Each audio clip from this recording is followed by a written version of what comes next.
TYT hazırlaşanda mənə ən çox qorxudan şey bilirsən nə idi? Çox oxuyum, amma sonda heç bir nəticə olmasın. Vaxtım da elə boşa getsin.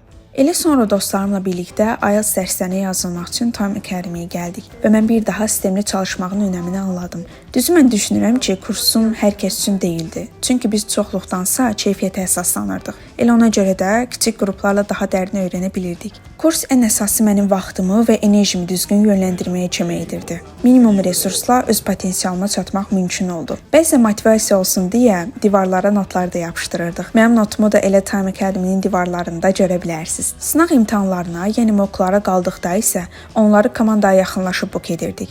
Bizi həmişə gülər üzlə qarşılayırdılar. Şəxsi kabinetimiz də var idi və orada ev tapşırıqlarımızı izləyə bilirdik. Nə etmişik, nə qalıb, hamısı aydın olurdu. Yəni bir növ mən stressdənsə nəticəyə fokuslanmağı seçdim və istədiyimi aldım. Növbəti addım atmaq isə elə sənə qalır.